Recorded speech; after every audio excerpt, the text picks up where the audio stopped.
So I did end up finishing the entirety of this novella collection in one day, and I have a little bit of thoughts, okay? Like, if someone could be so kind to tell me exactly how I am supposed to pronounce this girl's name. Obviously, the plot is just like, he's a hot alien vampire. He keeps subtly being like, yeah, you might hate me, but I am far from hating you vibe. Hi all, it's me, Allison. Welcome back to my channel.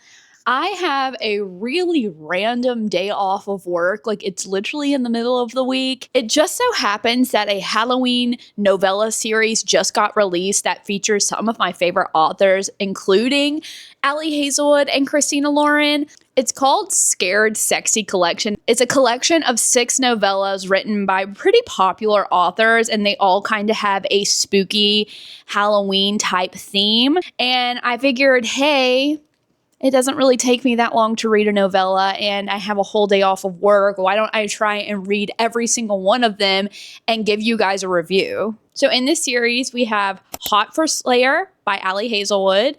We have Falling by Christina Lauren. We have Spicy Little Curses by J.T. Gessinger. I've actually never read anything by that author, so this will be interesting. Space Vampire by Ruby Dixon, who also writes the Ice Planet Barbarian books. If you don't know what that is, where have you been? We have Beautiful Nightmare by Kate Robert. Also have never read anything by Kate Robert. And My Boyfriends All Are Monsters by Kimberly Lemming.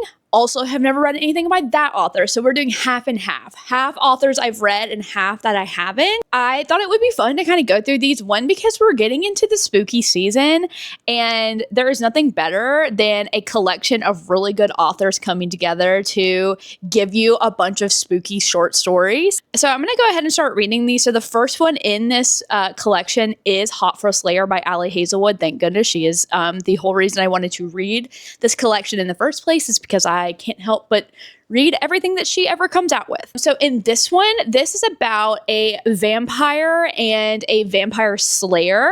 And basically for centuries, they have been giving each other the runaround. Every single time he gets close to slaying her, she ends up escaping, okay? So like the bulk of this book is in present time, and it seems as if something happens where the slayer loses his memory. And so now she kind of has this opportunity to rewrite the history of their, quote, working relationship, I guess you could say. I'm going to start with that. I've already read a couple of pages, and unfortunately, I cannot decipher on how to pronounce this girl's government name. Like, if someone could be so kind to tell me exactly how I am supposed to pronounce this girl's name. Unfortunately, like, it's just going to have to be something that I skim over and never really know the right pronunciation.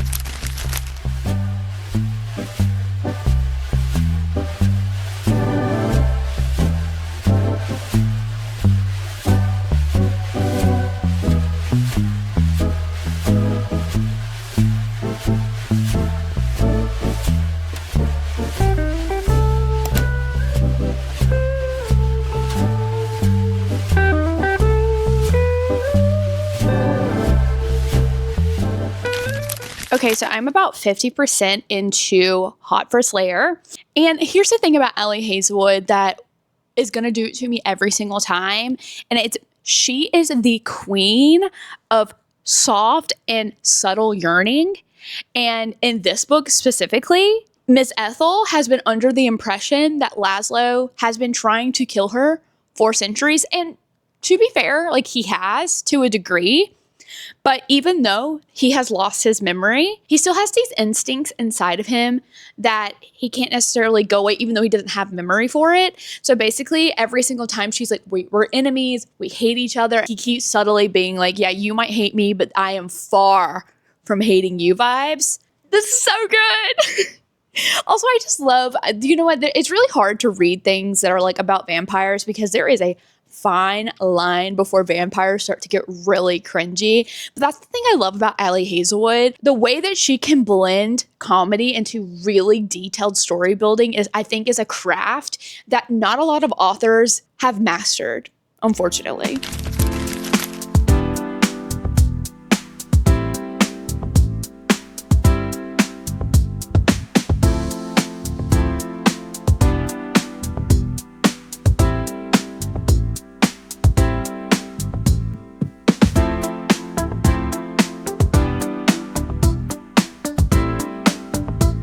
All right, so I officially finished Hot for Slayer. I think I'm going to give all of my reviews at the end of this so that I can kind of rank them plus give a review. I will say I was expecting a little bit more than what was given, but I do understand that these are also novellas. So you can't expect to have a full fledged out story. And I think with the time that was given, it was pretty good. But now I'm diving into Falling by Christina Lauren, also one of my favorite authors of all time. So it's looking like this one might be more about a angel, I think. It has like angel wings and stuff. I didn't look at any of the descriptions about these books. I just knew that I wanted to read them. I'm going to dive into that and come back with an update soon.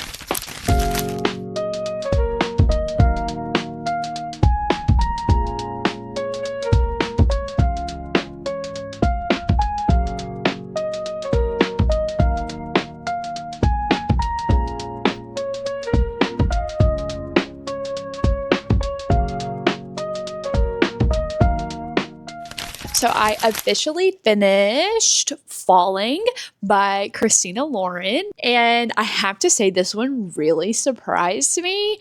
I understand that these are supposed to be really short, but I just have to commend these authors for packing so much of a really unique story in such a small amount of time.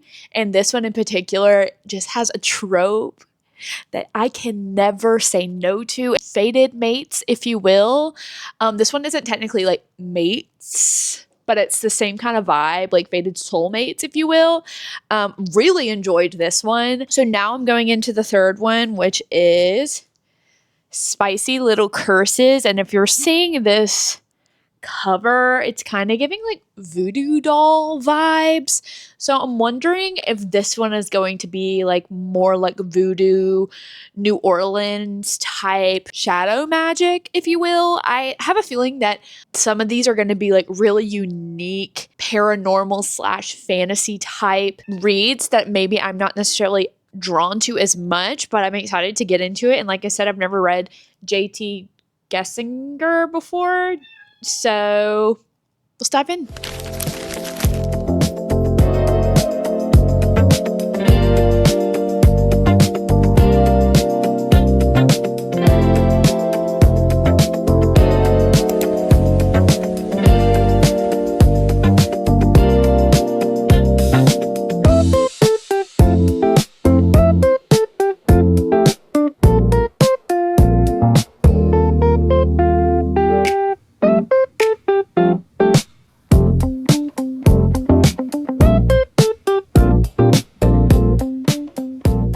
Not that I expected anything less, but I am flying through these pretty quickly. I just finished Spicy Little Curses, and honestly, what a fun read. I really enjoyed that one as well. So far, it's been kind of 3 for 3, and I actually really enjoyed that one because I like secretly love New Orleans so much, and this one was obviously set in New Orleans, so it was just kind of giving those like creepy, voodoo, ghostly, historical vibes, which I am obsessed with. So now I'm going into Space Vampire by Ruby Dixon. Obviously, Ruby Dixon, the author of Ice Planet Barbarians, did have to write about vampires and also about space, which I'm obsessed with, obviously, in every single way. I have hopes that this one's going to be really entertaining because she's a pretty entertaining author. We'll just say that. So I only have 3 more left. Like, let's do this.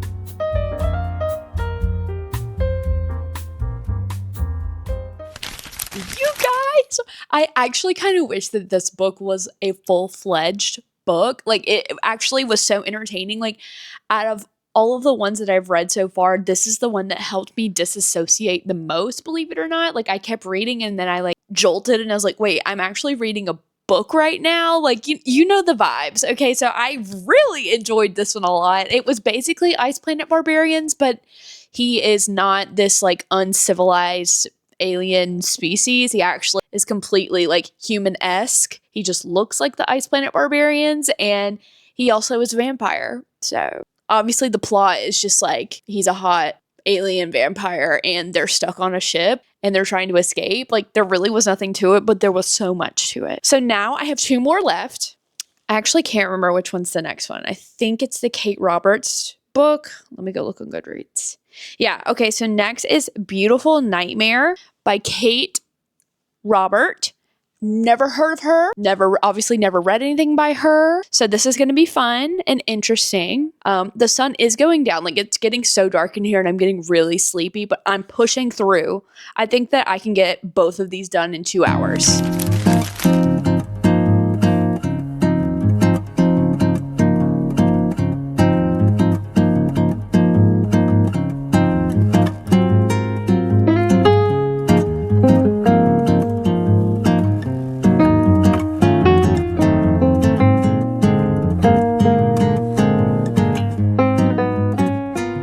It is getting so late, but I just finished Beautiful Nightmare by Kate Robert. Absolutely loved. This one was really unique. It was about a sleep paralysis demon, and it was kind of giving like Monsters, Inc. vibes. Gemma, who is just out of her training to be a sleep paralysis demon, she is assigned her first human, and obviously she's feeding off their fear, right? But they can also feed off different emotions as well, but like fear is the one they usually target. And her human isn't necessarily scared of her. He's actually really attracted to her. And so it's kind of embarrassing for her because like she is supposed to be scaring them, and unfortunately he just like wasn't scared at all. He was like completely enamored by her. Anyway, this one was it was actually kind of sweet because like she didn't want to scare him. And she didn't really want to be a sleep paralysis demon. She just wanted to like do nice things. It was so fun. Loved it. I'm going into the last one. My Boyfriends Are All Monsters. Okay. I have no idea what this one's about. It kind of has a plant on it. It's kind of giving like Little Shop of Horror vibes.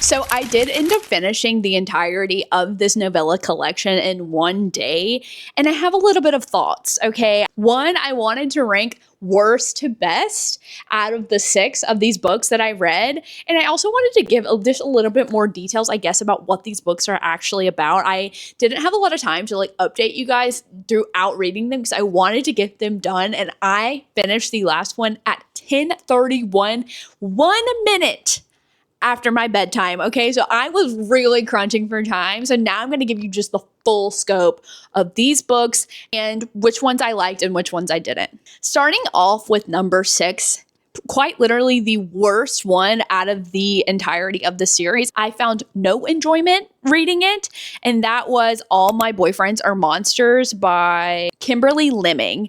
This book was just really all over the place. And for it to be such a short novella, I'm pretty sure it had 7 chapters. It had way too much. And it didn't really explain a lot of the mythical and magical things that were going on. And so you were kind of confused the entire time. So this book is about a girl who is on a hiking trip with her boyfriend, and her boyfriend's like friend who's also a girl but wants to actually be with her. Anyway, she's having some issues with her boyfriend kind of like blowing her off to hang out with his friend that's a girl. And so they're on this mountain, and you're like in the perspective of this creature who lives in a well. Okay, so this creature preys on people who come to his mountain. Okay, and he notices that this girl's boyfriend is like, hey, I know you hurt your ankle. Why don't you sit here? We're going to go to the top of the mountain and make camp. Okay, so she's like cursing his name, right? She's having some trouble with him being actually the worst. And basically she decides like, I'm going to go back to the mountain and I'm going to go home. But first she throws a coin into the well and wishes for a man that's obsessed with her, a relationship that all of her needs are met. And it's like kind of similar to Hallmark movies, basically. The creature in the well is like, no one has given me a sacrifice in so long, I will grant her wish. Okay, so as she's coming down the mountain, she's meeting all of these really strange people. She ends up in this town that is very much Stars Hollow vibes, okay? Very Hallmark. She's meeting all of these characters and they're like catering to her every whim, okay? Her every need, everything that's going on, they're catering to her, and she's starting to get a little freaked out. Then she starts to figure out that something is not right with where she's at, and she starts to confront the people that she's met. Finally, this creature, who you never know his name, by the way, this creature is like, I am a formless being. I can be any shape you want me to be, and my only desire is to care for you for the rest of your life. Okay, sounds good.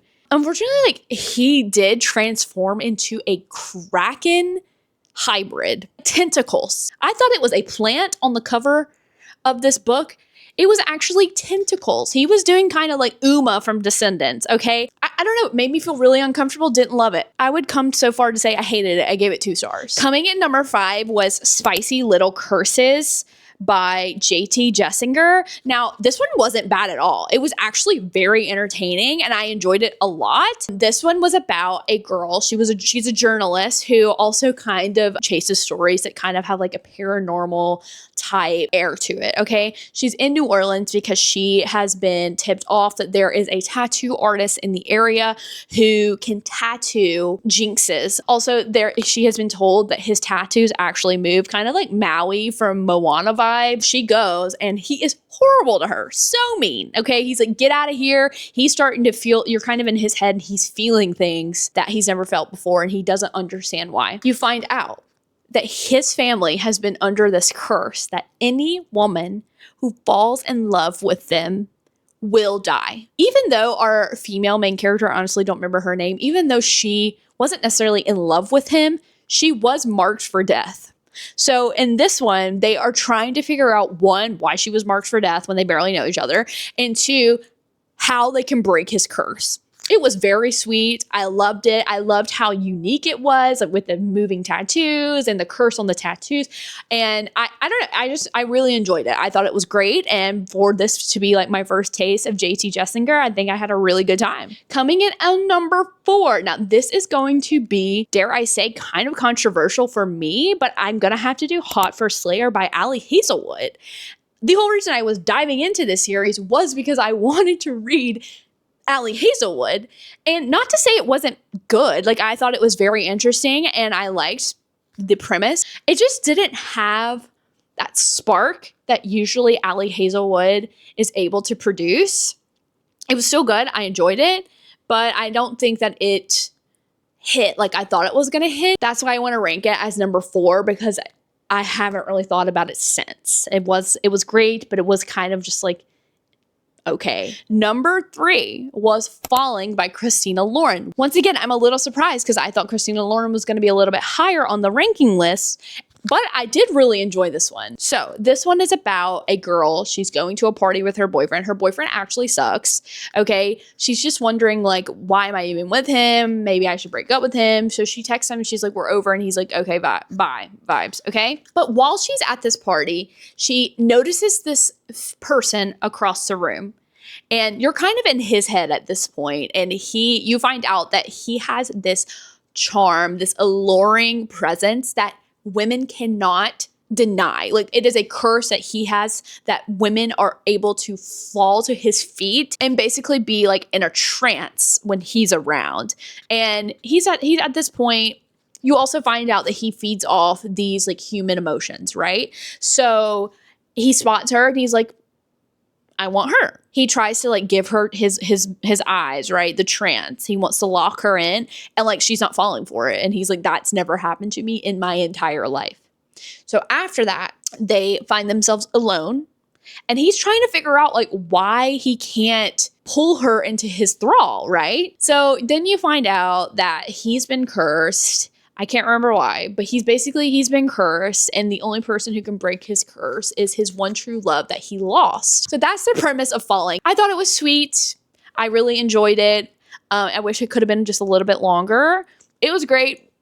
Nothing bad to say. I thought it was good. Coming in at number 2 is Space Vampire by Ruby Dixon. Now, I'm telling you right now, if this was a full-fledged book, I would have ate it up. 5 stars on Goodreads, no hesitation. I really enjoyed this one. So this one was about a human girl who has been abducted by aliens and now is kind of like a servant for this race of aliens.